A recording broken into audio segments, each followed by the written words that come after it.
All right. I think it's just loading here. Let's see if it's... Always takes like a couple minutes or something. Hey, we're live. Yay! Awesome. Officially, we are live. Sweet. So just waiting for a couple more people to join here. But I'm just so glad we're all doing this together, because I think like that's the best part about Booktube, really, is just like creating a community together, you know, and everybody has like different backgrounds and everybody has different, you know, reading tastes, and like it's fascinating to see like what made people follow books and stuff like that. It's really I was just going to say, I love how it like introduces you to different people that you might not ever meet otherwise. Like I've met so many lovely people, and you know, it's been so nice chatting to you both and getting to know you. And like I probably would never have met you if it wasn't through Booktube and through reading. Yeah, absolutely. 100%. I don't know if you both have the same thing, but I know for myself, like I don't have a lot of friends around here that are like close friends that read a ton. You know, definitely not nearly as much as I like to. Like, I always have a book, and then I have a book in the car just in case. You know, it's like always want a book accessible at all times. So you know, it's just nice when you can meet people from all over the world that like you can connect on this stuff, and it's like, oh, you know, there are other people out there who you know, voraciously like to read and dive into stories as much as I do. You know, it's really cool. Definitely. Yeah. I'm exactly the same, Nikhil, in that like I don't have that many friends that read, so I always like read fantastic books, and I'm like, oh, I've got so much to say, I want to talk about these books, and no one that I can talk to about them. Or if I do talk to them, like if I talk to my husband about it, he sort of like glazes over and is a bit like, okay, all right, and I'm like, no, but you don't understand. My dad's a big reader, but all he does is read Lily Lamore novels over and over and over again. He absolutely adores Lily Lamore, but he told me about this other Western author, and he said, oh, you'd probably like this guy. Honestly, it's one of the most violent books I've ever read. It's about this, it's a Western, it's about this guy called Edge. He used to be like in the army, and instead of shooting people with guns, he like slashes everyone up with a straight razor. And it's like, good grief. Honestly, it's like a horror novel. I'm like, Dad, you enjoy this? And he's like, yeah, I thought about people. Oh, sorry. I was just going to say, I feel like you can learn a lot about people from what they enjoy reading as well. Like, it's so interesting, isn't it? Yeah, but sorry. But it's so out of what I'd expect my dad to read, because normally he's like, oh, you and those stupid horror books. And I'm like, this is worse. Well, with that, it's just so great to have you both on the channel. Welcome, everyone. I am Nikhil with Shelf-Esteem, have a Booktube channel. I'm also a composer, and I'm just so thrilled to have two lovely people and lovely booktubers on the channel here as we discuss Robin Hobb's Farseer Trilogy, with the focus on Assassin's Quest, which is the third and final novel in that trilogy. I am joined by John from Disquiet and Dragons, who has become a dear friend of mine, and we've gotten a chance to do a previous live stream on Cujo by Stephen King, so if you haven't checked that out, definitely check that out. And I'm also joined by the wonderful Ellie from Bibbidi Bobbidi Books. Absolutely love her channel. Definitely check it out. Those are linked in the description below as well. I just wanted to welcome you both and thank you so much for being down to go on this live stream adventure with me. John, how are you doing today, first of all? I'm very well, thank you. I was at work this morning, so yeah, a bit of an exhausting day, but I'm very well. Thank you for inviting me on again. Thank you. Yeah, thank you. You know, honestly, like I know with time differences and things like that, that can always get a little bit dicey with scheduling. So I really appreciate you both being down to do, you know, your evening time and everything as well. Yeah, no worries. Happy to be here. And Ellie, yeah, it's great to meet you finally. I know we were all chatting on Instagram messages and just chatting about the book and stuff over the last couple of weeks. So it's just great to be able to chat with you. How are you doing today? I'm doing good, thank you. Yeah, I've had a day off today, which has been nice. I've been trying to refilm my intro for YouTube. I've got like a little stop motion intro, and I've been trying to redo it, and It's been interesting. It's really hard. It takes a lot of patience. I was gonna say that's a really involved. Like, I love your intro, by the way. Everyone who hasn't checked out Ellie's channel, her intro is just fantastic. Like the stop motion stuff you have going on in it. I would imagine it'd be very challenging to make. It is, yeah. It's surprising because you have to move them like so many times just for like a second of footage, so it takes forever. But it's been fun. Yeah, I hope it's going to turn out okay. Sweet. Yeah, can't wait to see V2 of that. That's awesome. So everyone, we're here to chat a little bit about Robin Hobb and the Realm of the Elderling series. So for those of you who don't know, it's a 16-book series, and it's divided into 4 trilogies and 1. Is it quadrilogy or quartet or something? I don't know. One of those 4-book series. And so we had been reading the Farseer Trilogy, which is the first trilogy in that broader 16-book series. And we decided to all kind of band together to finish the conclusion, the exciting conclusion, Assassin's Quest. So before we jump into kind of the book specifics and things, and just to let you know all, we're going to kind of keep it spoiler-free at the very beginning. And then kind of as we go into in-depth discussions, we'll kind of start getting into more spoilers. So feel free to kind of tune in and out as you need if you haven't read it. And definitely don't want to spoil anything for you all. So we'll let you know kind of as we're about to dive into spoilers and things like that.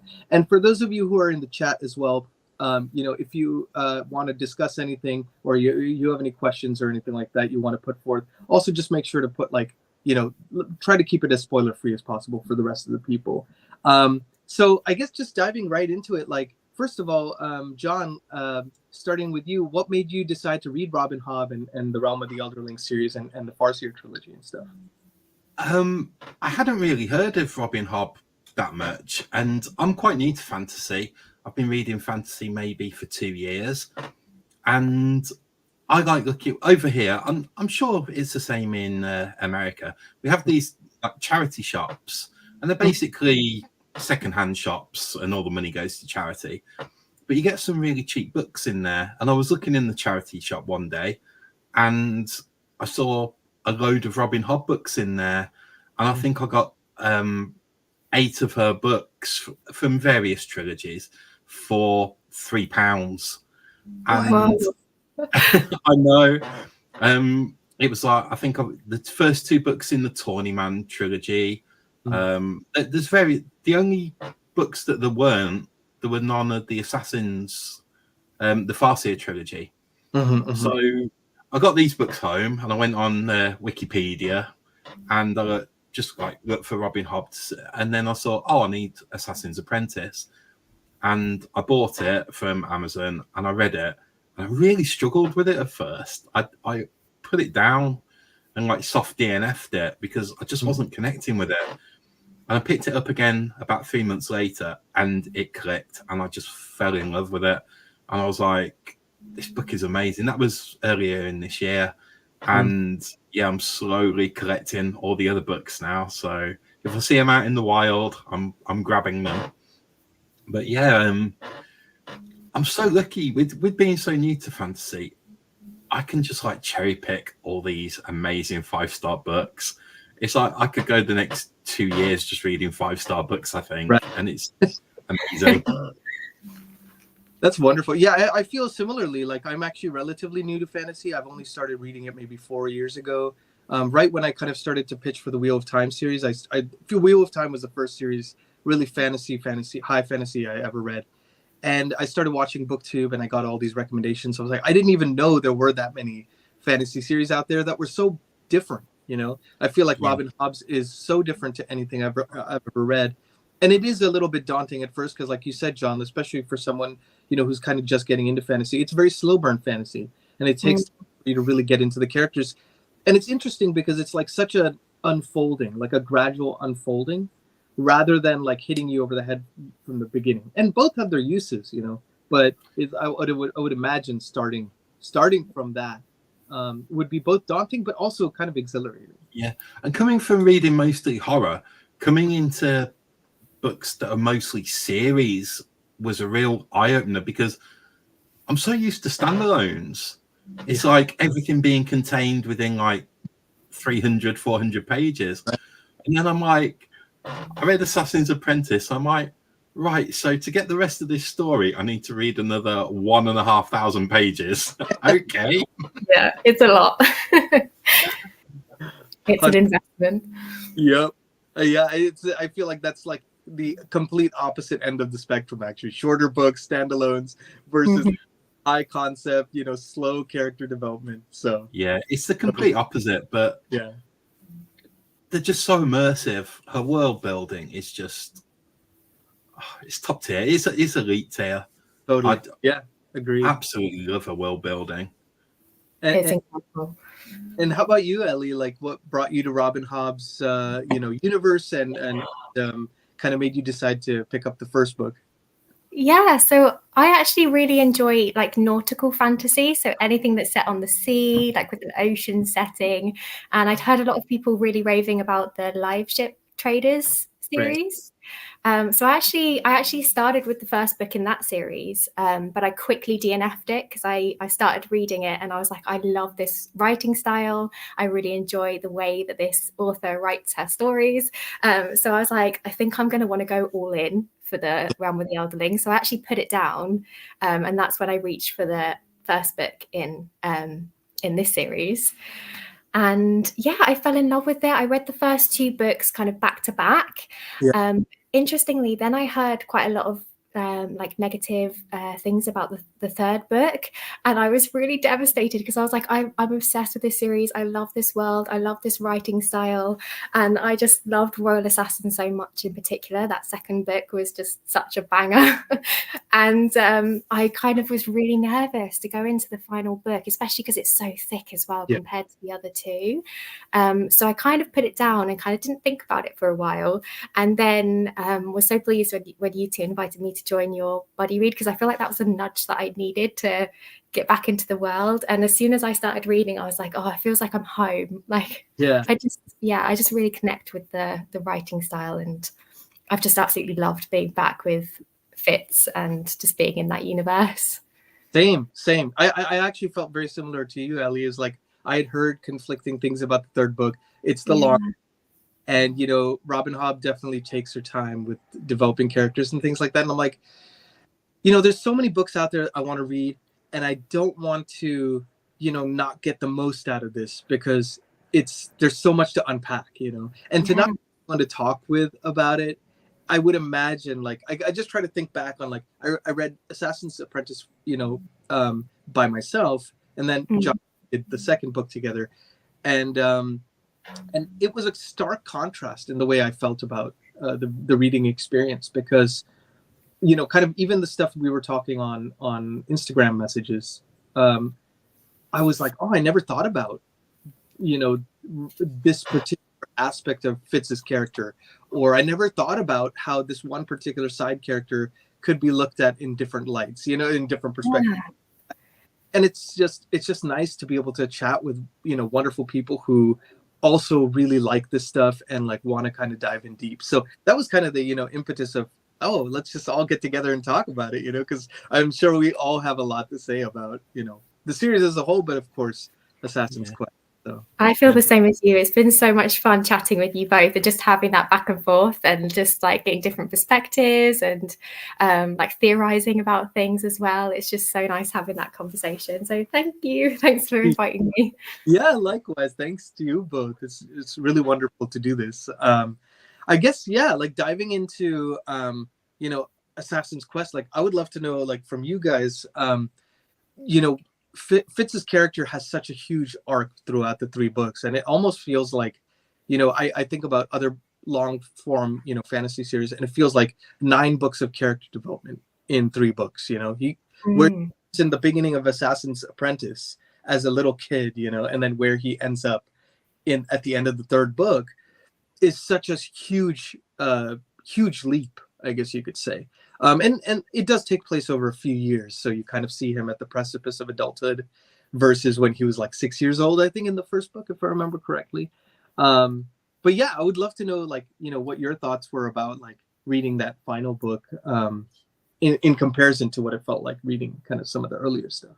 Yeah, I think Fitz has become, to me, he's the perfect protagonist, because he's so human, and you can see just yourself in him, because he's not perfect.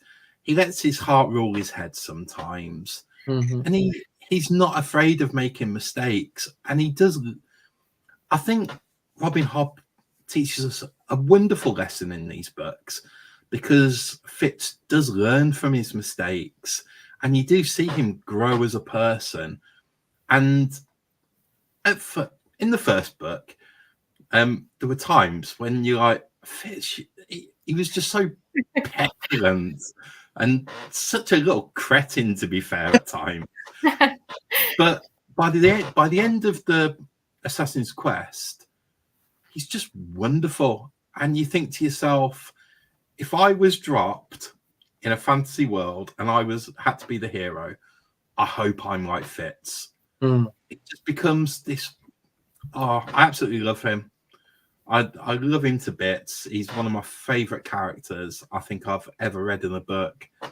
And yeah, to see him grow from, I think, I forget which one it was, but I think the tail end of the second book into the first quarter of the Assassin's Quest, I think you really see him turning from that petulant boy into a man.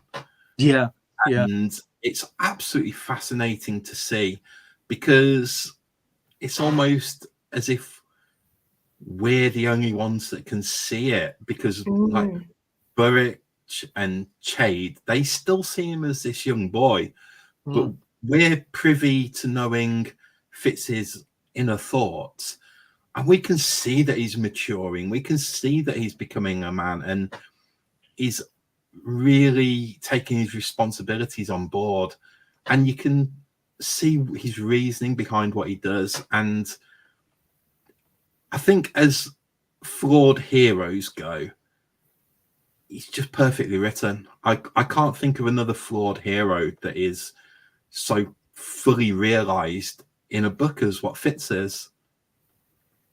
That's a really good point, John. You know, I was thinking a lot about that, like prior to this live stream too, is the one thing Robin Hobb does so well is she illuminates the consequences of people's actions, and she also illuminates like people's psyches, you know, their kind of their inner workings. And so, like you were saying, you know, chapter to chapter, you see his thinking evolve. So even if it's maybe some like an immature thought he has in a preceding chapter, he's able to kind of start to course correct or kind of see where that's coming from. And you literally see him evolving as a human being, you know. And that's, I've never seen an author tackle a character like that. And I think about, like, you know, usually between books there's huge time jumps, or, you know, you kind of, or like something terrible happens to the main character and then it's kind of glossed over, or it's like it's glossed over in the name of the fact that it's like, oh, this is our hero, so of course they can brush it off, you know. It's like that kind of a thing. They're just tougher than the rest of us. But like you said, this character of Fitz is, and I feel like also the Fool, actually, you know, kind of thinking about, I feel like they're kind of very complementary characters, and I felt like both of them really evolve over the course of the series, and it's kind of fascinating to see that as well. That's what drew me in. I don't know, how about you, Ellie? Yeah, I mean, it's all first person narrative, isn't it? So you're literally with him every step of the way. And in the very first book, he's only 6 years old. So, you know, you both said really wonderfully that, like, we're there with him, we're watching him grow and mature across the books, and we can see his thoughts and his inner monologue. And it's quite interesting because his actions don't often reflect what he's thinking. So we know what he means. We know that he's always trying to do the right thing, but the other characters don't necessarily know what's going on. And I feel like a big theme in this book is the fact that Fitz doesn't always have all of the knowledge to make an informed choice. So he's always trying to act in a way that he thinks is best, but he's not necessarily making the right decisions because he doesn't have all the information, and he's keeping so many secrets from so many other people around him. So he's always having to be careful and to, you know, there's no one really other than us as readers who know him fully, because he's always keeping something from someone else. And that's just so stressful. And I feel like I'm quite stressed a lot of the time when I'm reading this book, because I'm like, oh, it must be so hard. for him. And he's so young as well. I feel like it's easy to forget how young he is because he goes through so much and he has to face so many things on his journey and has a lot of trauma, a lot of, you know, things that he's dealing with his mental health as well, which is tackled really beautifully, I think, in this, particularly in the third book, but throughout the whole series. And so yeah, he's such a fascinating character. But I agree with you, John. He's so frustrating at times as well. Honestly, you just want to shake him. Yeah, it's like he'll do something, and you read it, and you're like, "What are you doing? Come on!" And you like face palm yourself. It's like, "Oh, Fitz, no, don't do that." But at the same time, that makes him feel so real and relatable, though, doesn't it? Because we all do stupid things, and you know, he is relatively young as well. So he's gonna, you know, be ruled by his heart a little bit, his emotions, and But it's like you say, he's been through so much. I mean, I reckon he's 17, 18 in Assassin's Quest, if that, and to think he's actually, at times he seems really immature, but for him to be so loyal to Verity and always want to do the right thing, it really shows a maturity beyond his years almost. It's just that, like you say, Ellie, because he's kept in the dark by so many different people, I don't think it's always his fault that he makes the wrong decision. I think sometimes if people were a bit more honest with him, he wouldn't get into the scrapes that he finds himself in. But I think the only person that really knows him is the Fool. And I think he's about the only one that Fitz has actually been able to be completely honest with, especially in the third book when they become like almost bonded. But yeah, I can't wait for more trilogies with them. Same. I love the Fool. I really do. I sometimes think about I just wish some of these other characters like Maui or Burrich could read these books, you know, because then they would get all the info. Yes. Yeah. Like if they knew. But you know, about if I was 16, 17 and dealing with all this stuff that he was dealing with, I don't think I'd fare nearly as well. I'd probably not live to see the end of the third book, you know. Oh, I'd be in a corner crying probably. Absolutely. Yeah. What did you all think about book 3? Starting with you, Ellie. Would love to know what you thought about kind of some of the general plot points in it and just kind of how it rounded out that trilogy as a whole. And if you felt this is what I thought was kind of interesting also is I don't know the history behind these books. I don't know if Robin Hobb had planned the 16 books from the get-go, or if she kind of did it trilogy by trilogy and things started to kind of coalesce into a broader universe. But I was curious also if you thought it left it open-ended enough to see what happens next, or if you felt like it was pretty contained for you. Yeah, so this was really interesting, actually, this third book, because for me, it felt very different to the first two. It felt like a very different pace in particular. It was much slower. It was much more isolated. I don't know if I can go into spoiler territory here, but I guess I'll try and keep it spoiler free. But basically, we spend a lot of time just with Fitz, whereas in the first two books, he's surrounded by a cast of characters who you get to know really well. You get to know the setting really well. Whereas in this third book, he's very much kind of on his own and you're just with him. There's a lot of traveling as well. So I can see why some people might struggle with that because there is a lot of time on the road with our main character. So I don't know. It's interesting. I wonder how I would have felt if I went from the second book straight into the third book, whether that would have affected my enjoyment. But because I'd taken a break and then I went back into this one, I just really appreciated being with our main character. And I really liked how we had that time with him because he really goes on a journey in this third book. He is really trying to find out who he is as a man. Like you said, John, earlier, he's very much kind of considered a boy in the first 2 books, whereas this is when he's really trying to find out who he is and to establish himself as an adult. And so you kind of need that time with him. So I quite enjoyed it, and I just love Fitz so much. I feel like he could be doing anything and I would just be enjoying reading about it. He could just be making lunch and I'd be there with him like, yes, let's make some lunch. But yeah, the ending was really interesting because I do feel like it does wrap up quite quickly in terms of the overarching like fantasy plot, because it's been building and building with this kind of war with the red ships, and I feel like that is kind of resolved quite quickly, and you are kind of thrown a lot of lore, I feel like, towards the end. So it does feel a bit like, whoa, right at the end of the book, and then it kind of finishes. And I was okay with that, but I think because I know there's more, so I know that Robin Hobb has gone and written more with these characters, more with this world, I was kind of okay to close the chapter there. Had I read these when they were being published, I think I might have felt a little bit disappointed by the end, because I do feel like there's still some things that I have questions about. 100%. Yeah. I felt very similar to you, Ellie. Is like, one thing I loved about this book was you are under the impression that he's on this journey physically, like into a particular place to achieve a particular objective. Keeping it spoiler for you for now, and then we'll get into the weeds. Yeah. But it's like, how vague can you possibly get? But yeah, going on a physical journey, but really, actually, like you said, it was an inner journey, inadvertent. And that was an interesting thing to me too for a third book, because you imagine it's usually the second book has got some more political intrigue or plot, kind of like making space for this third one to be the grand finale. And instead, Robin Hobb took a different approach, which I think was really cool, because she's such a great writer and her prose is just so spectacular. That's like you said, like, oh, making food for 50 pages, like hanging out, walking through the forest for 100 pages. Let's go. I'm in. Yeah.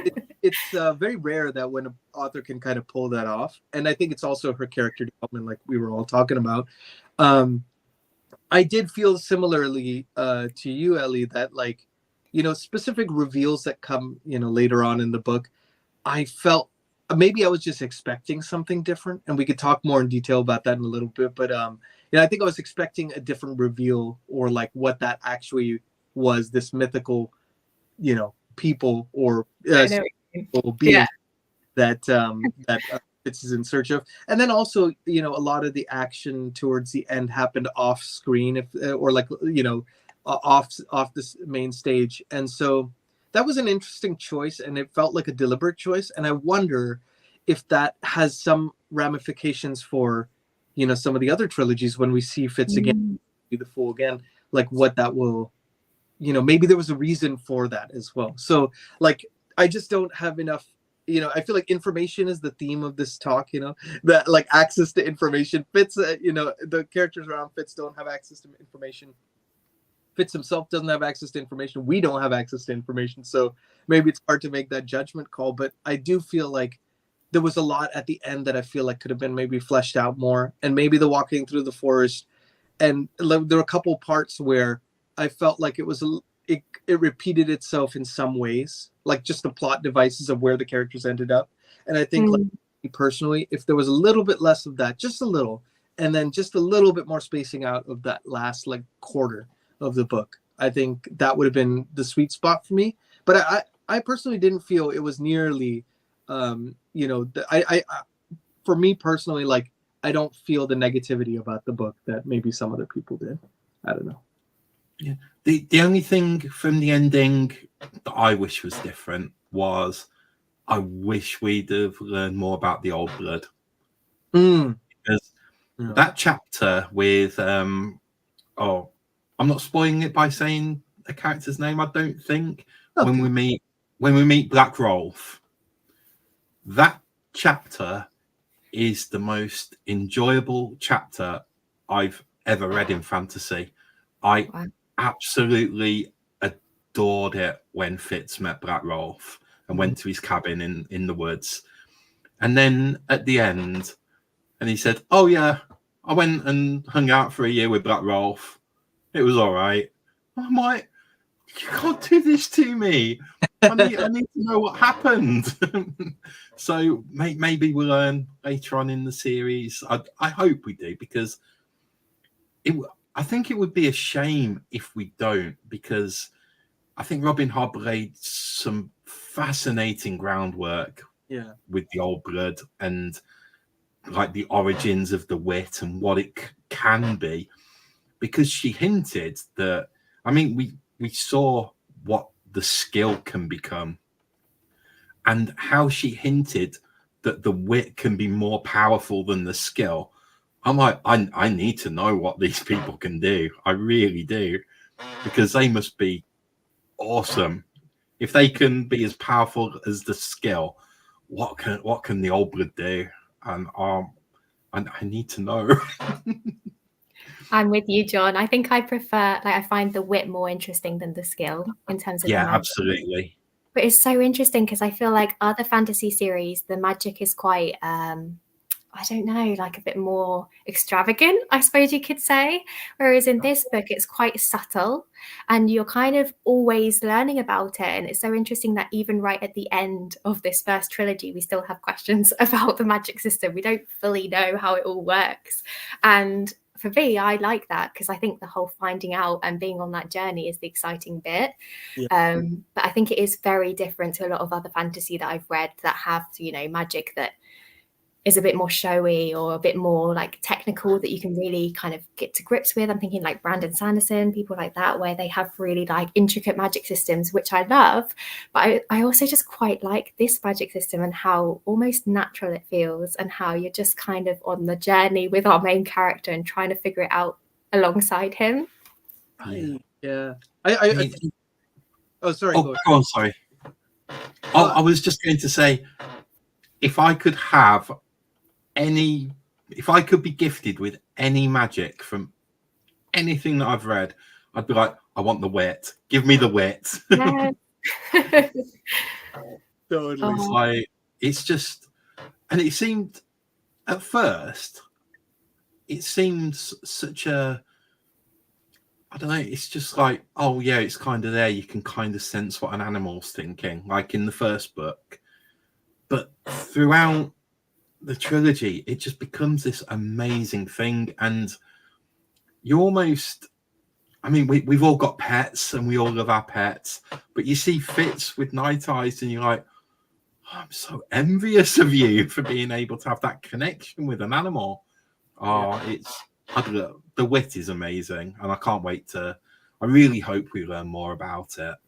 It's interesting also, like I think about like what you both have said, the wit it's kind of like a gradual understanding, but it's because for Fitz in book one, the wit had a very different connotation to what it, because of lack of information again, you know, and which is what it seems to come down to every time. And I guess that's what it is for us as we evolve, you know, just humans, like we don't know what we don't know oftentimes. So it's that lack of perception or, you know, lack of experiential understanding that kind of colors our observations or perceptions about any particular thing. And I feel like the wit is perfectly like a perfect example of that. And I think it's interesting too because you know, kind of Ellie, like what you were talking about with Brandon Sanderson, it's you know, there's a mystery element to the magic systems in his books, which is really cool. But with that, there's huge kind of platforms that you get to where you suddenly have a vast understanding of the magic system, whereas this was much more of a smoother incline. And I think it's more like how a character would actually experience learning about their own abilities. Is there's not necessarily these huge watershed moments that like go, oh, now I understand XYZ. It's more like, you know, just kind of a gradual unfolding of knowledge over time. I don't know, it's very subtle, which is hey Matt. I just saw Matt on the chat here. Great to see you here, man. Hey Matt. So yeah, I guess, should we start getting into spoilers or something like that? Okay. Yeah, sure. It's about time. I don't know. Now's as good a time as any. So for those of you who have not read Assassin's Quest, we're going to kind of start getting into spoilers now. So just letting you all know. So yeah, I guess like maybe we could talk a little bit about some of the, kind of, let's talk about maybe the first part of the book. Kind of what were your thoughts on that? Because I think we all probably very similar about that first part. John or Ellie? Yeah, I thought again, it was lack of information that caused the whole story to kick off, really, because if Burrich had have known that I can't think of the name, like the soulless people, I forget what they're called. Oh yeah, Forged. Forged. Right? Yeah, the Forged. When Burrich found that body of the Forged and thought it was Fitz because he found the pin on him, and I'm like, so sad. Just one little thing, one little mistake, and it caused so much pain for everybody. It caused pain for Burrich, it caused pain for Chade, and Molly as well. And yeah, at the same time, I'm like, oh, Fitz, don't go after Regal. Go to Molly. Please go to Molly. And I think the entire story did stem from that one little mistake that, well, it wasn't really a mistake, but if Burrich had maybe investigated it a bit more, he might have, because he's no fool, Burrich. He's an intelligent, smart guy. Mm-hmm. And I'm almost like, how did you not realize it was a forged? But yeah, I thought the start and the way that you see Fitz's relationship with Night Eyes grow when he's like with Night Eyes, and he's become almost become very wolf-like. And I think it's a theme throughout the entire book, just that the relationship between Fitz and Night Eyes is just so wonderfully written. And I don't know about you guys, when Night Eyes fell off that raft into the river, I was like, harrowing. If anything happens to Night Eyes, I am burying this book in the garden. I don't care. Yeah, 100%. Yeah, I love Night Eyes. He's one of my favorite characters. I think Night Eyes, Burrich, and the Fool are my favorite characters in the series. But yeah, I loved the opening to this book. I actually think it's probably one of the best openings that I've read in a fantasy for a while. I just think it was handled so well. The whole spoilers, the whole resurrection situation. I feel like that's something that I don't usually like, but this was done in such an interesting way because it was a complete rebirth in every sense of the word. Our main character literally had to build himself up again from the ground, and it was just some of the conversations that happened between him and Burrich and him and Chade were so painful to witness. But I think they were also very raw and very real. I think the relationship between Burrich and Fitz is so interesting because they're both so similar, and I think they butt heads a lot, and there is a lot of history there that we see in the first two books. Burrich has always tried to do his best for Fitz. Again, it comes down to that information. He's trying to protect Fitz, trying to keep him from certain information, which didn't necessarily end in a positive way. I'm thinking about like Nosy and all of that situation. And so I feel like it kind of all came to a head in the beginning of this book. And I think Fitz has a way of kind of hitting the nail on the head when it comes to talking with Burrich, and he knows what to say, and it kind of cuts deep. So yeah, the kind of character work and the conversations between those characters at the very beginning, and Fitz going through this real PTSD, and having to make that decision of whether he wants to face what's happened to him or whether he wants to stay with Night Eyes was so well written, in my opinion. It almost seems like kind of like a trauma response, you know, and it makes me think a lot about like the idea of, I felt like this third book was very meditative in a way, in the sense that it was very much about like pushing the boundaries of identity in a lot of ways. Like with Fitz's rebirth, it wasn't just like a question of who am I, because who am I is such a loaded question, you know, it could mean so many things, and Fitz has to rediscover that. And then also, like you said, Ellie, make a conscious choice. Like, does he want to go back or not? And that feeling of like, you know, there is an easy route, there's a harder route, which one do I want to choose? Like that is, it's almost like he's kind of, I guess, getting through his trauma in a very gradual way. And I think about what you were saying, John, earlier about Burrich, like seeing the pin on the forge and making the assumption that it was Fitz. And, you know, it's like when we look at it, we're looking at it almost like observers. So it's like, oh man, like, you know, if you just look closer. Yeah. I also think it's like there's so much emotion at stake, which is interesting because it colors our perceptions of everything, you know. And if we are in that situation, we either want to believe the best of a situation, so we're in denial, or maybe we want to catastrophize a situation as a way of kind of like, you know, not to get maybe too psychological about it, but like, you know, catastrophize the situation in a way of protecting ourselves, you know. And so it almost seemed like Burrich's mind went immediately to the worst case scenario. And when you're there, lack of information again, then it's kind of hard to see things as clearly. Yeah. But it's really interesting, John, you saying about how that's kind of the start of the story as well, because I feel like they kind of both needed that clean break, because Fitz has been so tied up with everyone else, and everyone else thinking they know him when no one really knows him fully. And he, you know, has been through everything, and he needs to find out who he is on his own. So I feel like he needed that break, because if Burrich had thought that he was, you know, still alive, I feel like things would have played out very differently, and he probably would have come after him, or, you know what I mean? So it kind of gave him that time to really figure things out for himself.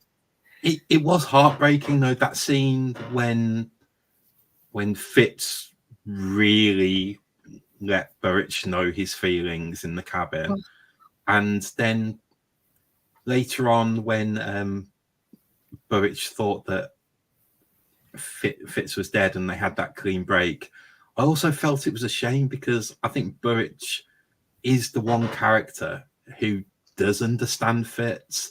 He may not know everything that Fitz is feeling, but I think Burrich understands him because they are so similar. I think Burrich knows that they're similar, but I think Fitz fights the fact that he's similar to Burrich. He almost doesn't want to be similar to Burrich. That's how I read it sometimes, though. I think we've. Oh, he's back. So we lost you for a minute there. I think I lost audio, you guys. Sorry about that. It's okay. What's happening? Yeah, we were just talking about how. Can you hear me? How similar Burrich and Fitz are, and I do think it's like I thought it was really interesting as well that Fitz was like, I need to do this on my own, and I've lost my train of thought. Sorry. And he actually wanted that clean break, didn't he? And then when he got the clean break, he suddenly realized how alone he was. I think that made him appreciate what Chade and Burrich actually did for him. And I've got to admit, when Night Eyes joined the Wolf Pack and Fitz really was alone, I felt so bad for him. I'm like, you've lost so much, and now your best friend in the whole world has left you as well. And it was heartbreaking. But I'm so glad that Night Eyes found his way back to him. I'm sure, but again, I feel like he needed that as well, because I felt like they became very codependent. So it was almost like that moment of realization, wasn't it? Actually, when he hasn't got Shade and Burrich, but also when he hasn't got Night Eyes, what can he bring to the table? And he realizes that actually he needs those people around him. He doesn't have all the answers and all the skills. And I also think it was important for Night Eyes as well to have that opportunity to go off, because I feel like when they first bonded, it was almost like out of desperation, wasn't it? Because Night Eyes was like in a cage and needed to be freed. So they kind of created this bond. But then I feel like it was important for Night Eyes to go off and then to choose to come back out of love rather than out of necessity, if that makes sense. I don't know. Yeah. I think it really made Fitz appreciate Night Eyes more as well, because as you say, it kind of just happened out of necessity when they bonded. And from when Night Eyes was a pup, you always felt that Fitz was the dominant one in the relationship. But when Night Eyes joined him from running with the pack, they were equals, and they were written more as equals. And I just think it was so interesting how they became to really love each other. And I think later on in the book, when Night Eyes was like wit talking with Ketrican, Fitz was so jealous, wasn't he? He really didn't like that. Yeah, you're absolutely right. And they came, when Night Eyes came back, they were on that same level, weren't they? And Night Eyes has funny dialogue with him as well. He's like, I've always been the one who like makes the choices, and I think Fitz finally sees that in him when he comes back, which is great. Yeah, and I think I may be mistaken, but that's when I loved when he came back how Night Eyes started calling him little brother. Yeah, and it's like, and Night Eyes has got his confidence now. Yeah. Nikhil, can you hear us? We can see you, but I don't know if you can hear us.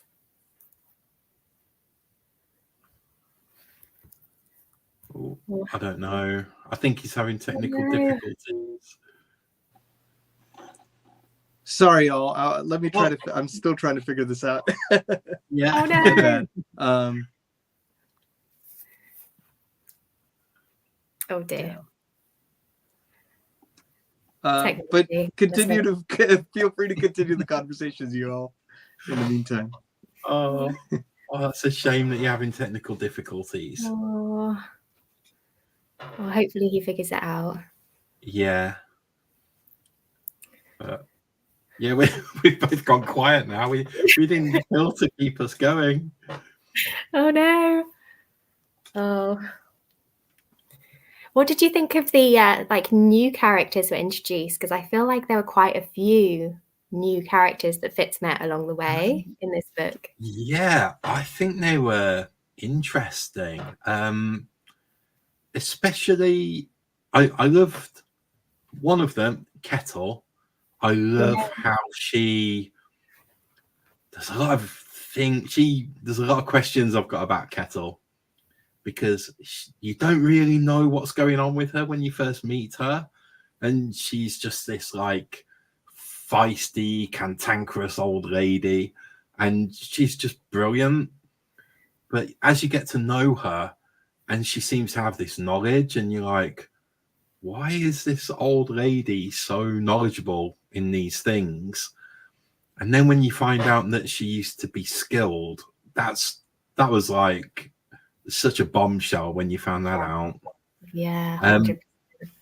Yeah, but I think it left them a lot more questions as well, because there is no way that Chade did not know about Kettle. He must have known about her. He knows everything, and he's going to know if in the past, a member of a royal coterie killed another member with skill. Yeah, there's no way they didn't know that. But whether he knew that when he met Kettle in the Fool's Hut, whether he knew that was who it was. But I bet Chade knows about Kettle, or what, I forget what her true name was, but oh, I can't remember. Yeah, I can't remember now. But I thought she was a fascinating character, and I've got conflicting feelings about Starling. Same.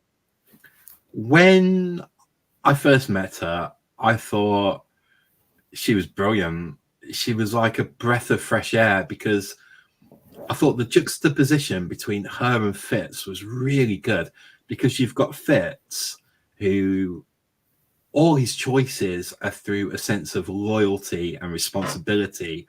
And then you've got Starling, who is just so willful and just does whatever she wants, whenever she wants. So you've got these two contrasting personalities. And yeah, I loved her at first. And then she just becomes a bit of an asshole, to be honest. Oh, yeah. Yeah. She just becomes, when she did what she did, yeah, when she sold Fitz out, I'm like, oh no, I don't like you. And I truly disliked her. And like, when she was mentioned, I was like, ugh, it's her again. And then when you found out what she went through, I felt so guilty for not liking her and thinking she was a bad person. Again, it's that lack of information, isn't it? Yeah, which is, as you say, it's a real theme throughout the book. Mm-hmm. But yeah, when you find out what she went through, I won't say what it was, because it's horrific. But yeah, I really felt for her, and I really did feel guilty for thinking that she was a bad person, when really all she did was she was true to her nature all the way through it, because she was a minstrel, and all the minstrels do is they want that story or that song to keep themselves to keep a roof over their heads. Yeah. So all she was doing was acting on her nature. And it's us as readers that we judged her on it. And yeah, I was made to feel so guilty about that judgment. Yeah, I find it so interesting. Oh, sorry. No, I was going to say, what were your thoughts on the new characters? Yeah, so I really appreciate how Robin Hobb creates such complex characters, because you do have these conflicting feelings towards them, don't you? And I also like how she makes some really interesting like female characters as well, like thinking about Kettle as an older female character. I appreciated her complexity and the fact that she wasn't just a crone, because I feel like stereotypically in fantasy, like an older female character would be that type of character.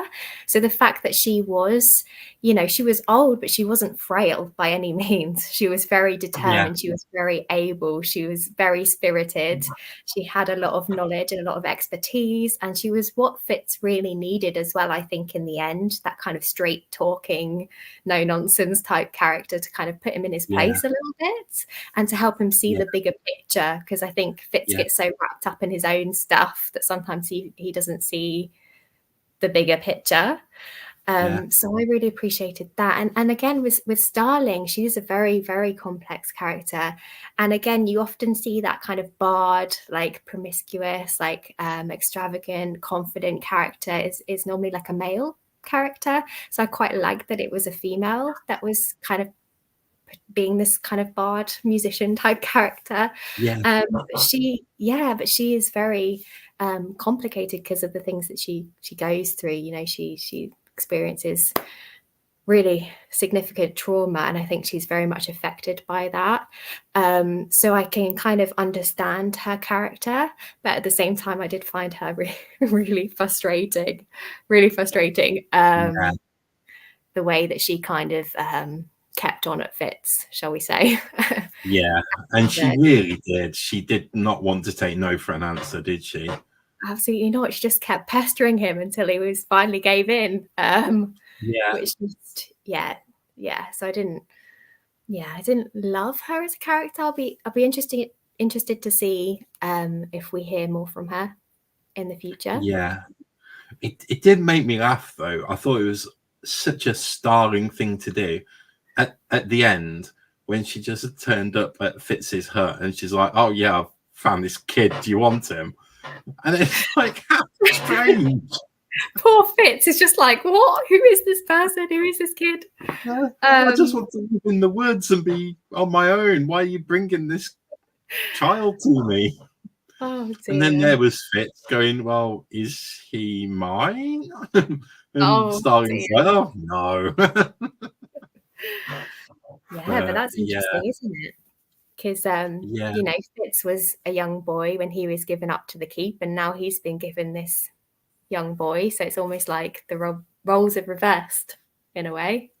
Yeah, it's almost, and I think it goes back to how we're shown all the way through how similar Burrich and Fitz are, and I think it's so fitting that at the end of the third book, Fitz is put into the same situation that Burrich was put in with himself. And it's like their lives are just an absolute mirror of each other's. They really are. Yeah. And especially with their love life as well. Oh. Yeah, but it's like they end up loving the same woman. They really are so similar. Yeah. What did you think about Burrich and Molly? I felt bad for Fitz, the way he found out, because he must have been so heartbroken. But I like Molly. I love Molly. She's so feisty and resourceful, and I think she's everything that you want in a well-written, strong female character, because she will just, if it's something she believes in or something that's important to her, she will fight for it till the bitter end. And even though she is so resourceful and everything, she, like we said before, not everybody needs a hand sometimes, don't they? And I think Burrich, even though he was older, I think he's perfect for her, because he's such a kind man. I know he's, at times throughout the book, he's had to make hard decisions, and you can see that it's a hard decision, but you might not agree with it. But you can tell that he's a good man. He really is a good man. And I was very happy that Molly is safe with him. I don't know how you felt about it. Yeah, I was happy for them both as well. I think Fitz had such an interesting relationship with Molly, because I think in a lot of ways he tended to glamorize it quite a lot. I think Molly to him represented like this, you know, this fantasy almost that he had when he was younger, this time in his life when he had less pressure on his shoulders, first love. He kind of had this idea of this peaceful life with, you know, Molly as his wife and things like that. And that wasn't necessarily the reality of it, because I actually remember reading in the first two books a very difficult relationship with Molly. They would argue a lot, and it wasn't all sunshine and daisies. So I think, you know, first love can be such a whirlwind, can't it? Such a powerful thing. And I think Fitz definitely experienced that, but I don't think they were necessarily right for each other. Whereas I think Molly and Burrich are a much better fit. You know, Molly's had a lot of issues with her father being an alcoholic and an abusive person.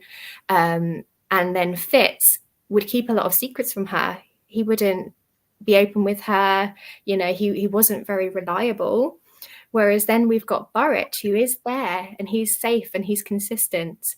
And he teaches her a gentle way to love as well. There was that beautiful moment where the baby was upset and Molly was getting understandably really frustrated and just like, what do I do? It keeps crying. And Burrich, you know, kind of really helped her through that and sort of explained, you know, we need to nourish the, you know, give the baby comfort. And, you know, he taught her that, you know, you don't have to like punish to teach someone. You can be much more loving. And so I feel like, they really kind of worked together. And I just want Burrich to be happy as well. Because he's sorry, go on. I was going to say, Burrich, he's given up so much, hasn't he? He like gave up the love of his life so that he could be loyal to chivalry. So for Burrich to be happy and live a contented life, it's just so nice. It's so Robin Hobb really rewarded us as readers by giving us a happy, well, not ending as such, but for now, Molly and Burrich are happy, and it's just wonderful to see. Are you with us now, Nikhil? Oh, I don't know if he can hear us. I don't know. Oh dear. So I'm actually listening on the audio of the video. So I'm like 5 or 6 seconds behind you. Okay. So I've still not been able to figure this thing out, but I really apologize, you all. But I've been listening in and really enjoying the conversation as an observer, I guess. But I wanted to kind of jump in and just kind of mention something that kind of occurred to me and see if what you all thought about it.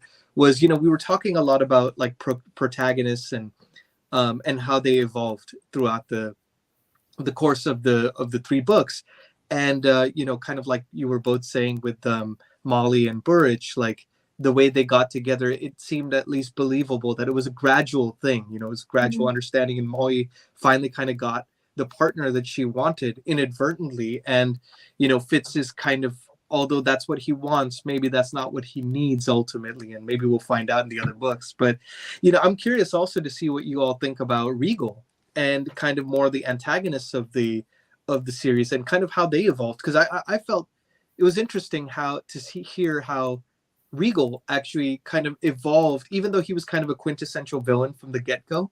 His desires and his reasoning kind of evolved or became more crystallized as the books kind of progressed.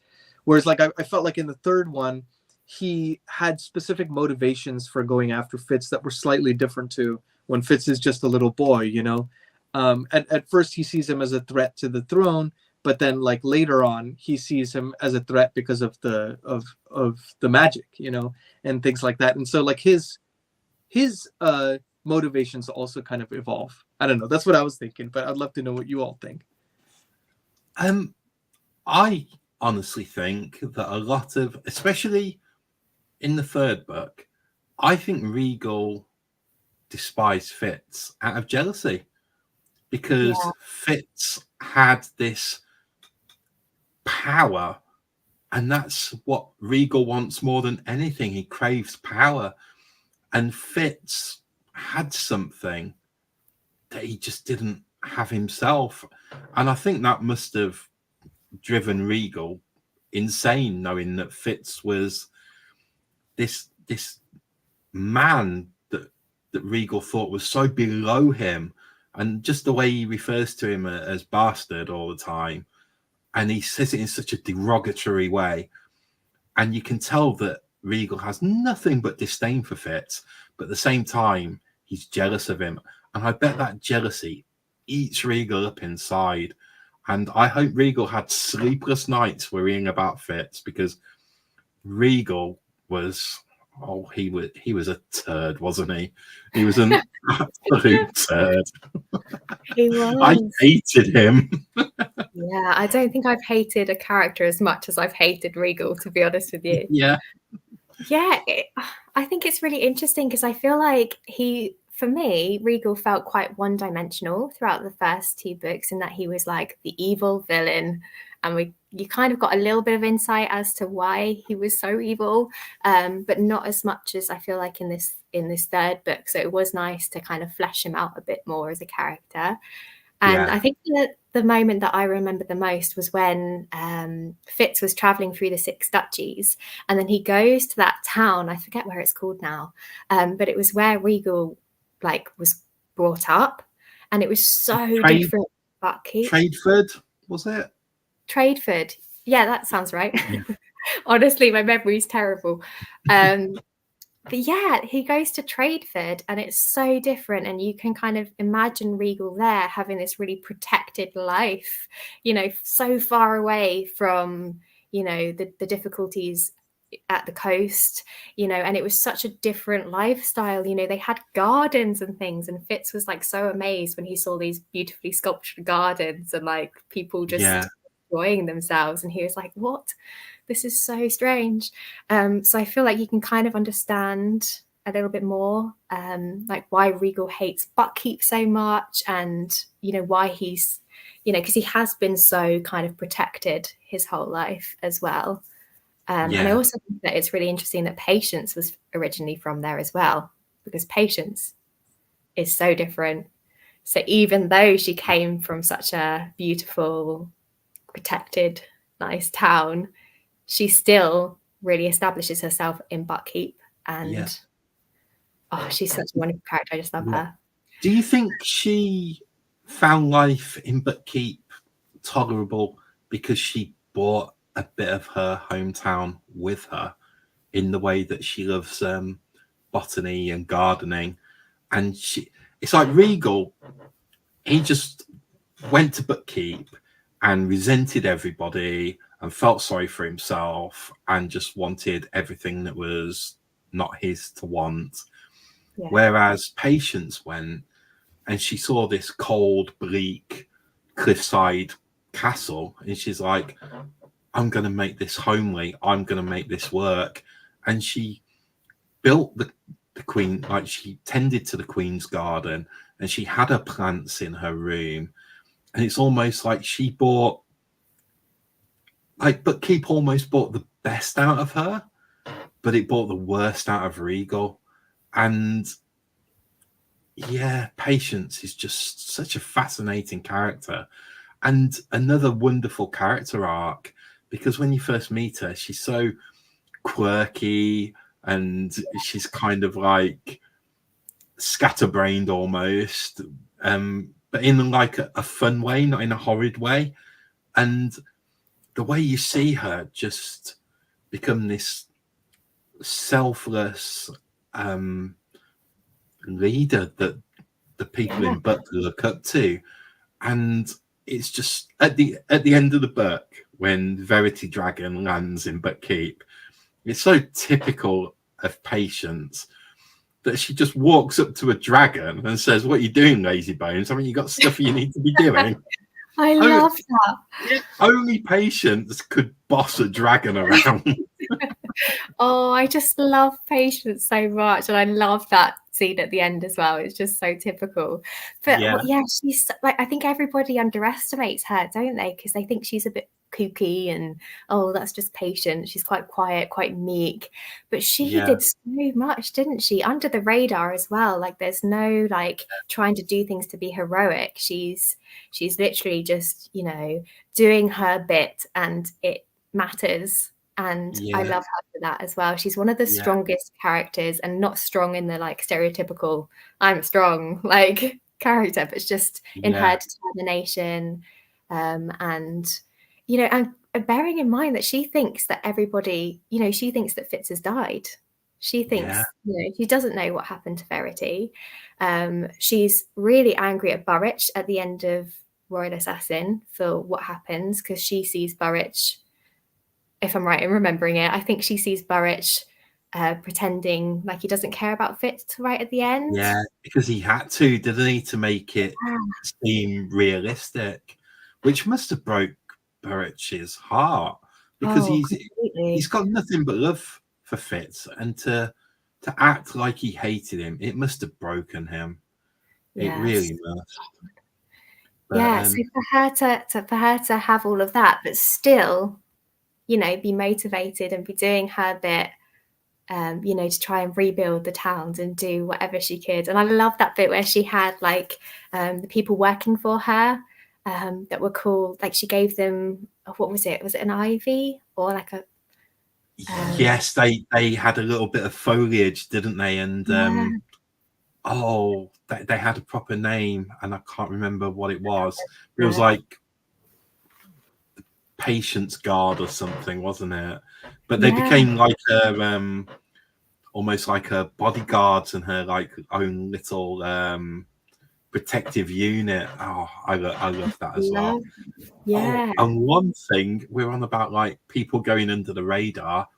I forget her name, but Patience is like lady in waiting.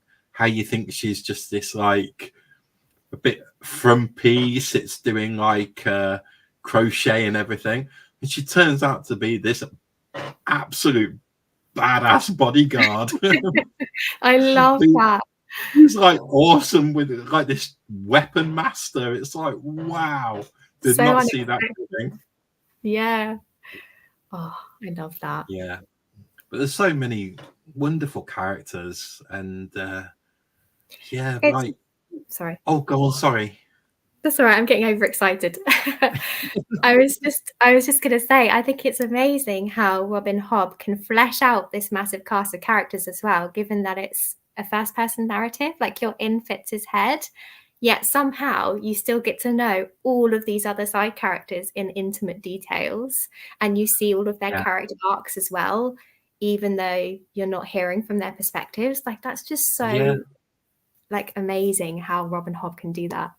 Yeah, it's like you could take 10 characters and all you know about them is like from what you've been described from Fitz's point of view, and you could probably reel off the characteristics of, like, you know, that Ketrican is selfless and loyal to her people.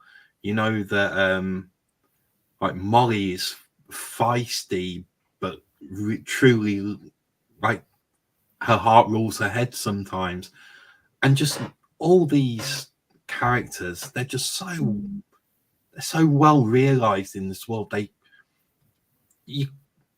so well written that you could imagine that somewhere on this earth there's a place called Bookkeep, and if you went there you would find Patience tailing off a dragon. They're just so brilliantly even though it's a fantasy world, they're so realistic and they're so human. And I think that is to do with, I think it's done so well that they're not all these super powered heroes.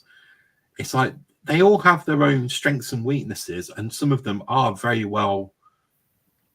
really skilled at arms or in magic or whatever. But yeah, I love flawed protagonists. They're just so much more believable than someone who can do everything. And I think it just makes the books so much better. Definitely, so much more colourful. And speaking of characters, what did you both think about the Fool in this book? I'll be quite honest, in Assassin's Apprentice and Royal Assassin, I thought the Fool was quite annoying. I was like, yeah, because I was very similar to Fitz. I was like, can you just speak plainly for once? I have no idea what you're on about, Fool. So yeah, they were just like all right. I had characters that I liked more. And as I was reading Assassin's Quest, and when you first see the Fool again, and that chapter when he finds Fitz and tends to his wound, my heart, it was amazing. But you saw the Fool's character arc growing, and I started enjoying their character a bit more. And after Night Eyes, I think the Fool is my favorite character now. Same. So yeah, I love the Fool. Oh, that's so interesting. Yeah. I was going to say, because I've always loved the Fool. I appreciate that he has been slightly annoying. I feel like the first sentence that he ever said to Fitz was some like gobbledygook, wasn't it? And Fitz was just like, what? But there's just been an element of mystery that's surrounded the Fool that's always intrigued me. Like, I feel like he's been the little like I don't know, the character that makes you question the wider world more, because he's all about the prophecy, and you know, I'm always trying to like decipher what he means when he says things, because you know that it's going to be important.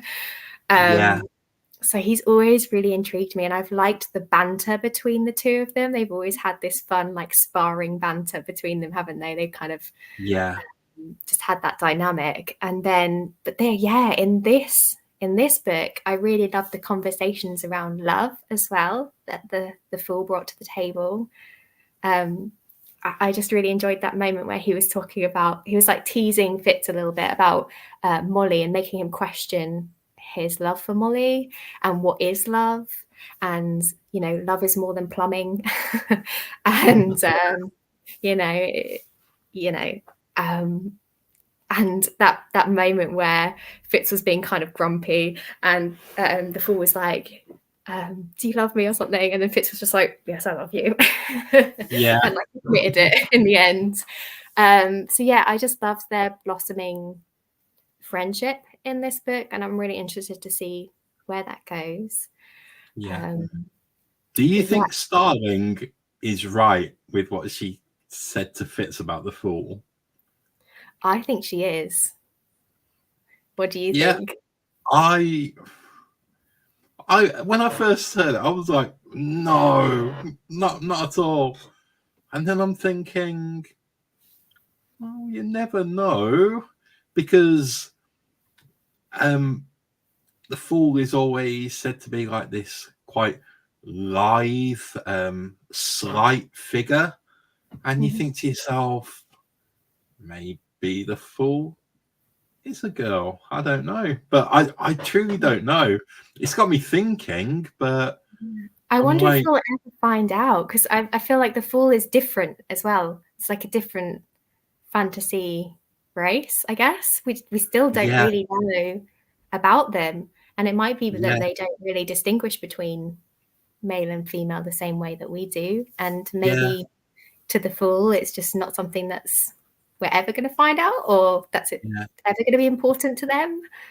I don't know. It was very cleverly written, because from the very first book, the Fool's kind of been described in this androgynous kind of way, but as a reader, I just assumed the Fool was male. And Robin Hobb never really, until Starling brings it up, you're never really asked to question it. You just assume it. And then when Starling said it, I was like, what? And it's like my head exploded. I'm like, the Fool's a girl? What? Although a little bit of me is like, was that Starling just being like, oh, the Fool's not interested, it must be because they're not even like, you know. Possibly, because that's how Starling would think of things, because she does consider herself a gift to all men, I think. She really does think she's all that, doesn't she? But she's not used to being turned down, I think, is she? So no, not at all. I think she's used to getting her own way, isn't she? So I'm so interested to find out. And then of course we've got the whole White Prophet and the Catalyst. Now we know who they are. And that's a big deal. They're gonna have a lot of impact in the world, so I'm so intrigued to find out what happens between them. We've just got about 3,000 pages of live ships to get through before we find out more. Sorry to interrupt. I can't tell if I'm because I'm 5 seconds behind you guys at the moment, but you know, one thing that also got me thinking as well about the Fool is like that character arc was quite interesting. I immediately liked the Fool when I first when we first were introduced to him, kind of like you were saying, Ellie, and it seemed like he knew a lot more than he was kind of letting on, and he was speaking in riddles, almost like, you know, that he is privy to something that fits in the rest of the characters in the realm of the Elderling series are not privy to. But it was interesting because I think it was I forget if it was the end of the second book. I think it was definitely in the third book, though, where you see like the Fool even have a crisis of identity. You know, where you feel like, oh, maybe what I thought was fated to be true might not happen, you know? And that was an interesting kind of play on identity, because I haven't really seen that in fantasy either, where it's like a specific kind of, maybe it's like a soft prophecy, or, you know, a play out of events are not going as they are planned or as they're preordained. Then what would that do to somebody who is privy to that knowledge, and how would that affect them? You know, so I just thought that was a really kind of interesting play on a character of that type. Definitely. And what that means to him as a person, the fact that his whole purpose has been, you know, to do with this prophecy. So if something goes wrong with that prophecy, he's like, well, where does that leave me? That's a massive, you know, thing to have to try and deal with, isn't it? Yeah, again, it's identity. That's a massive theme, isn't it, in this whole series? Yeah. I also, sorry to jump around, but I also really loved hearing about Catrican in this book as well, because she goes through a lot, doesn't she? My goodness. Yeah, I think she's wonderful. I think she is absolutely brilliant. She's brave, courageous, selfless, puts everyone else before her. She is everything that I think a true leader should be. And I just think I hope we see more of her, because I think she's a wonderful character. But at the same time, it's like we've spoken in our chat about the ebb and flow of characters. I was so annoyed at her when she first met Fitz, and she was annoyed at him. I'm like, you don't know what he's been through. How dare you be mad at Fitz? And I'm so glad that they got their older relationship back. But yeah, I love Catrican. I think she's a wonderful character. But it's a common theme with this book. It's like pretty much everyone is a wonderful character. Yeah, and they're so complex as well. Like, again, thinking about identity, Nikhil, like what you were saying, it's the same with Catrican, because, you know, she was this powerhouse, I feel like. Well, she was moved from her hometown. She went to Buckkeep. She had to establish herself there. And then we had this really fantastic scene where she was talking to everybody about having to go and kill the forged ones, and how that wasn't a good thing. Like, these are our people. We're doing it because we have to. And it was like a really rousing speech. And she's always felt like she's so strong from that point on. But then in this book, she suffered so much heartbreak, because obviously she had the loss of her child. And she's heartbroken. And you know, it's so interesting how Robin Hobb can show us that character arc and that journey without us seeing Catrican, because we didn't actually see her for a long time. But then the next time that we saw her, she was so different. She looked different. She acted different. And you can really see how much of a toll that's had on her. The fact that she doesn't know what happened to her husband. Her husband's gone off into the mountains. She doesn't know if he's alive or not. She has this hope that he is alive, but then she has this guilt and this, like, you know, anxiety that she'll have to tell him this news if and when she does find him. And like that, we really see her vulnerability in this book, which I really appreciate as well. And she breaks down, you know, quite a few times in this book, and it's really heartbreaking. So again, I just love, you know, how complex and in-depth these characters are. You know, someone who was so strong having to go through these struggles, but still being incredibly strong as well. Like you're saying, John, she is still such a fabulous leader, despite everything that she's going through. Yeah, and when she suffered her loss, it must have been so heartbreaking for her. But also on top of that, she was one of the few people that knew exactly what Regal was up to. So not only did she have this heartbreaking loss to deal with, she also knew that loss, she must have been thinking, Regal's won. Because of my loss, Regal has won. And that must have been, on top of what she's had to go through, how she can still get up in the morning and carry on through her day just shows such an immense strength of character from her. Absolutely. And even though, despite everything that she's lost, and because at the time she thought her husband was lost to her as well, so all she's got in her life is this tragedy, and she gets up each morning and all she can think of is her people. And I think her and Patience are just put them in charge. They'll sort everything out. But yeah, and yeah, I thought Ketrigan was, as you say, another wonderfully complex character. And to see her,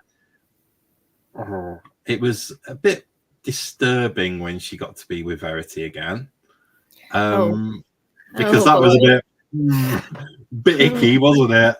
But at the same time, she deserved to be with her husband in whatever way it was one last time. I'm glad that she did get that, even though it was a bit weird, wasn't it? Yeah, it did make me feel a little bit uncomfortable. Yeah. What did you think, Nikhil, about when Ketrigan was finally reunited with Verity? Because that was such an emotional moment, wasn't it?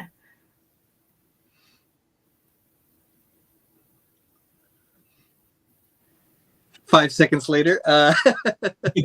No, it really was. And I didn't expect it to go down like it did.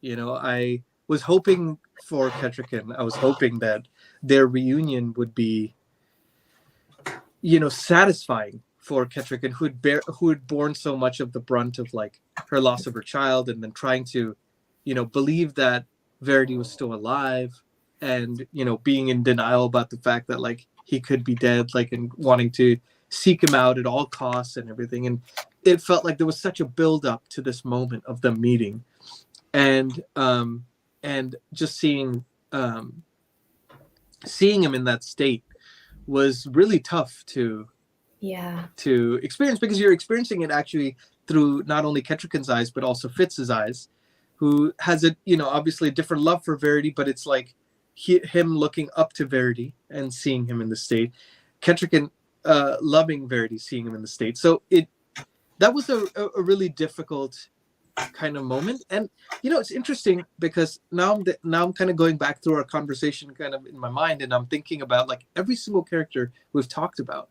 kind of loses themselves along the way. I mean, if you think about Ketrigan, she lost herself through the grief and loss of her child, and then Verity as well, possibly, you know, and, you know, she has to kind of rediscover her relationship with herself before she can open herself back up to Fitz and everybody else.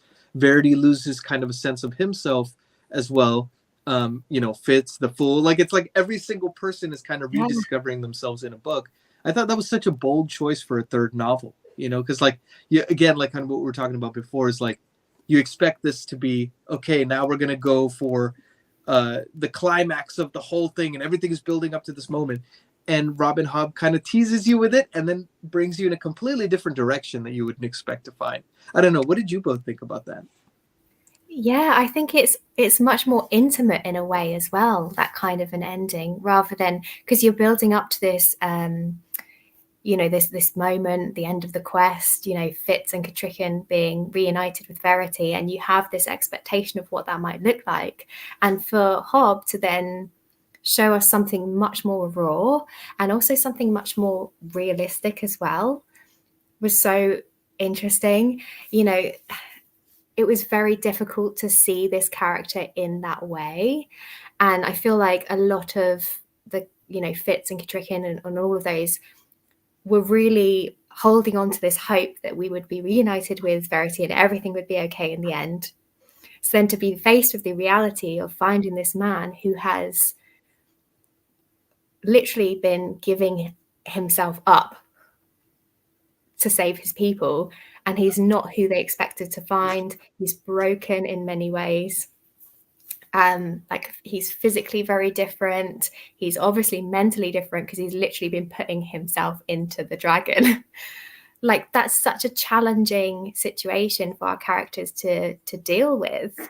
And it's so unexpected. It's just not what I thought was going to happen. It's not what our characters thought was going to happen. And so I agree with you, Nikhil. I feel like that was a real bold choice for Hobb to do. And I think it's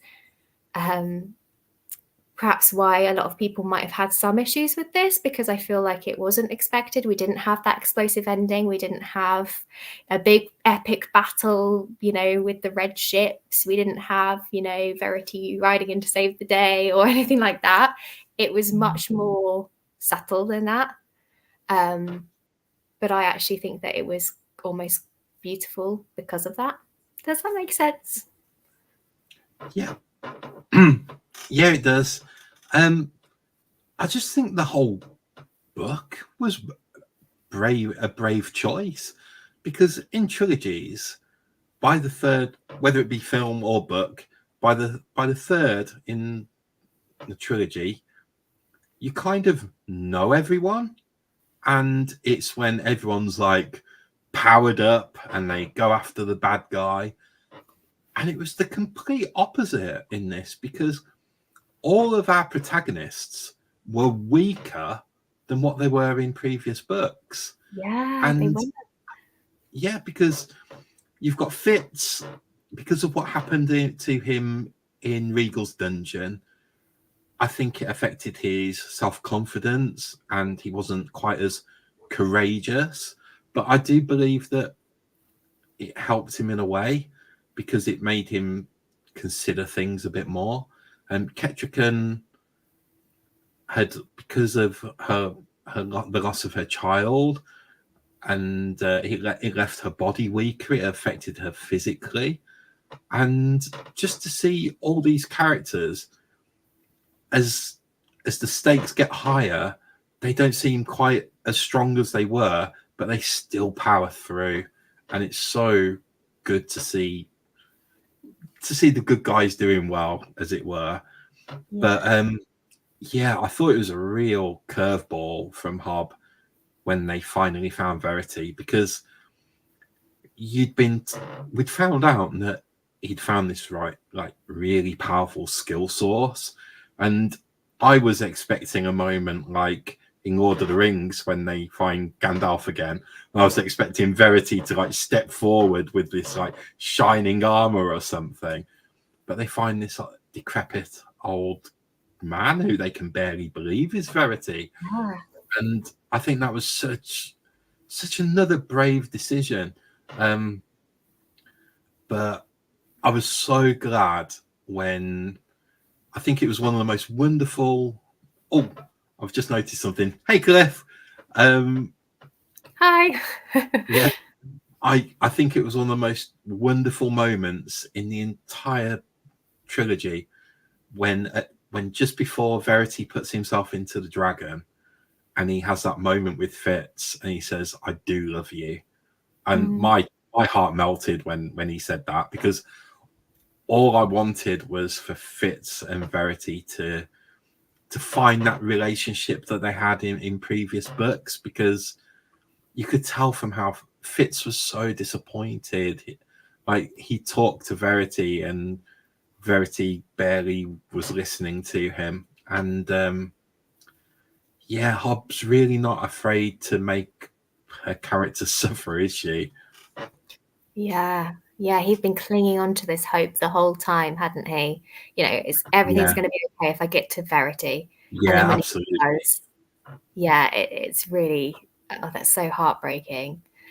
Yeah, I've got quite conflicting feelings about Verity, actually, because I feel like he really cares for Fitz, but his I want to say country, his people will always come first.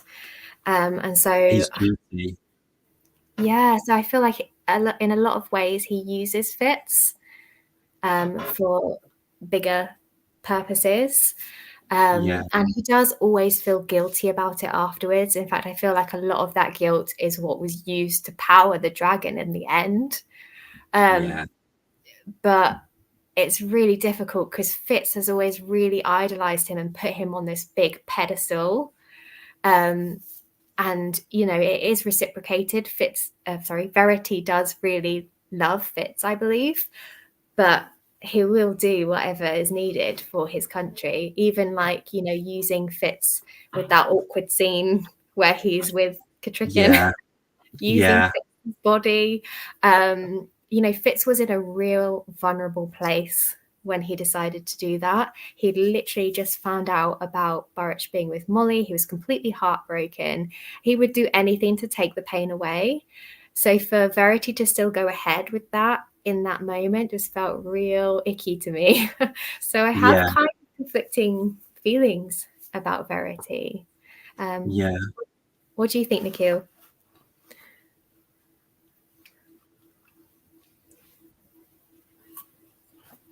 I agree. It was interesting. I was thinking about Verity's like singular focus on his vision for what he wanted to achieve.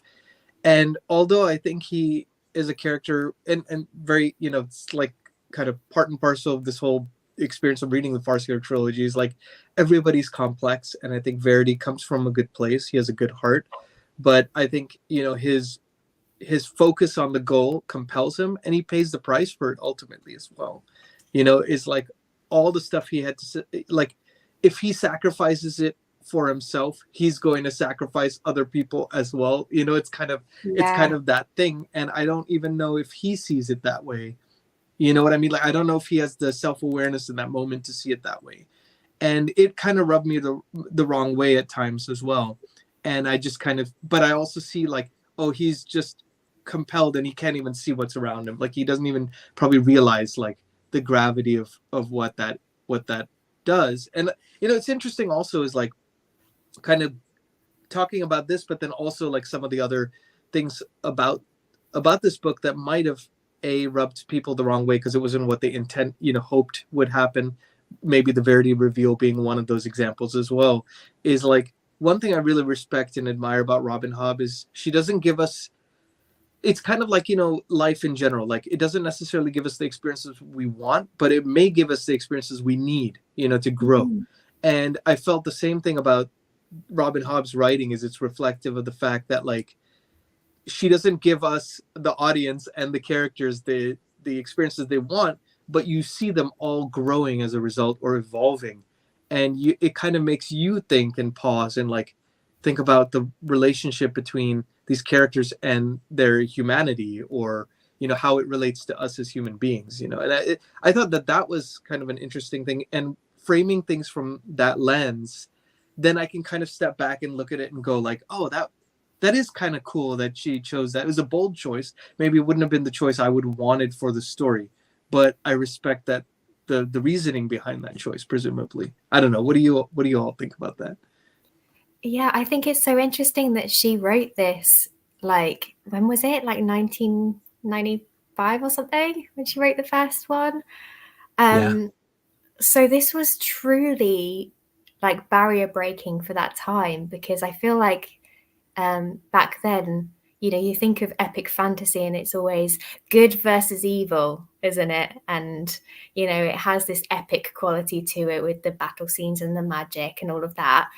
Whereas she has really filled in like the shades of grey with all of the characters, isn't it?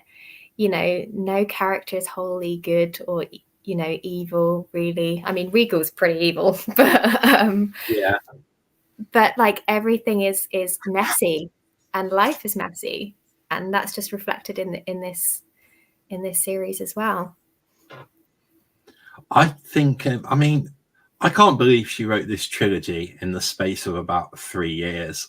I mean, that's unreal to me.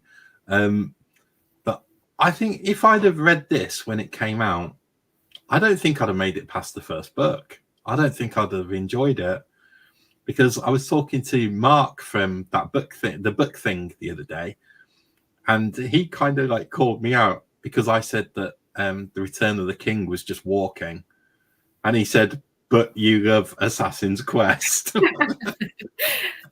I'm like, "Yeah, you got me there." But yeah, I think at the time, like I remember, like in the mid-90s, like video games and films, fantasy, it was all like these hulking barbarians killing the bad guys and everything.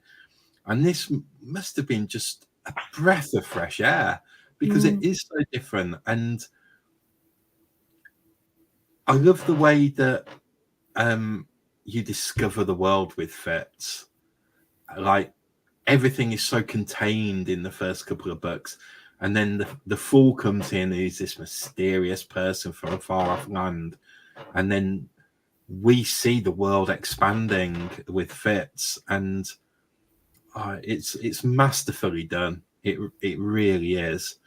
But yeah, for 1995, this, I bet there was nothing else like it. I mean, even now, I can't think of anything else that I know. I'm not as well read as you guys with fantasy, but I can't think of anything else that's like it.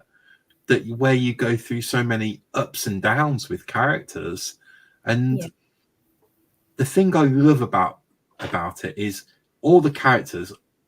We experience these lows with them, but when you feel a high with them, when they succeed at something, it just feels so amazing. Because there were several times when something would happen, I'd be like, yes, finally a win. Yeah, because you really rooting for these characters. You want them to do so well, and because and I think part of the reason that you want them to do so well is because Regal is such a perfect villain, and there's no beating around the bush with it with Regal. You want him to go down, don't you? There's no, well, I can see why he does this. It's like, no, he's horrid. I just want him out of it. Be gone, Regal.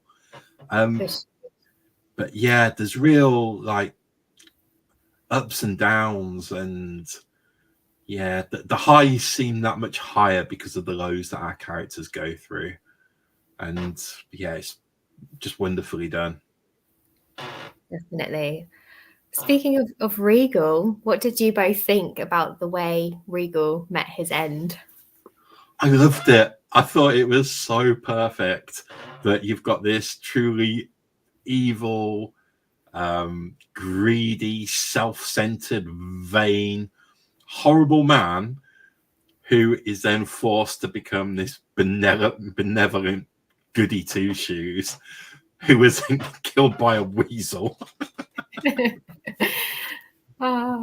old blood's coming in at the end. Yeah. Do you think that Chade has the wit? I don't know. Because it was his weasel that did it. I mean, so it's either very well trained or I don't know. It'd be interesting if he was. Was it a weasel or ferret? But was it the creature that warned Fitz when he was like about to break in, but it was a trap, and then there was that animal that came up and was all like, maybe I'm getting mixed up. Yeah, I don't know, but how I read it, it gave me the impression that Chade was behind it. It'd be so good if he was witted. It's just so intriguing. There's just so much behind all these characters that, I mean, we've just spent 2,000 pages with these characters, and here we are, and we've been talking for nearly 2 hours about things that we don't know about them.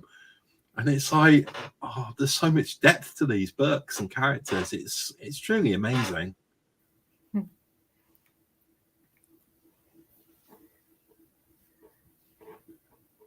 What did you think, Nikhil?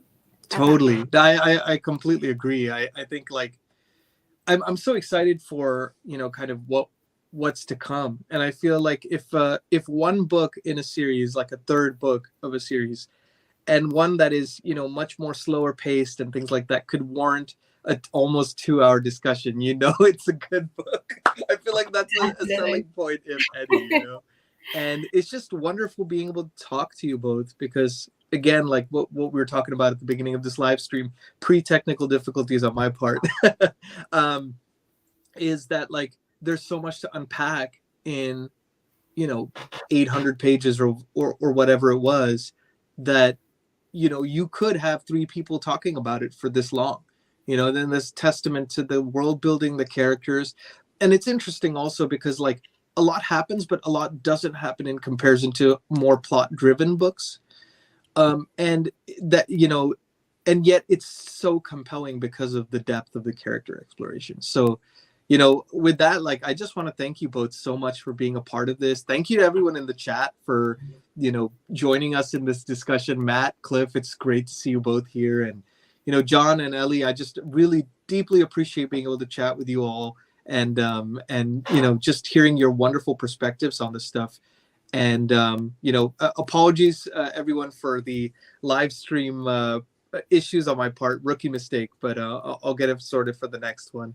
So just wanted to thank you both, John and Ellie, for being a part of this discussion, and hopefully we'll get to read some more books together. There's always live ship traders coming up, so yeah. Oh, thank you so much for having us. Yeah, thank you. It's been great. Thank you ever so much. Yeah, it's so nice to, like you said, to just chat with you. So I'm still 5 seconds delayed, so I'm not sure exactly what you said, but I really appreciate it, and I'll be able to rewatch my funny reactions to these things. But it was great to see you both. Thanks everyone for being here. I'm Nikhil with Shelf-Esteem. We were joined with John from Disquiet and Dragons, Ellie from Bibbidi Bobbidi Books. Definitely check out their channels. They're linked below. And hopefully we'll get to do more live discussions like this. Let us know, if you'd want to see ones of future kind of series in the realm of the Elderlings books. And if you'd want it more spoiler heavy, if you'd want it more spoiler free, like always want to cater the channel to you all and kind of what you prefer. So thanks both. Thanks everyone for being here. See you next time. Thank you. Thank you. Bye. Bye.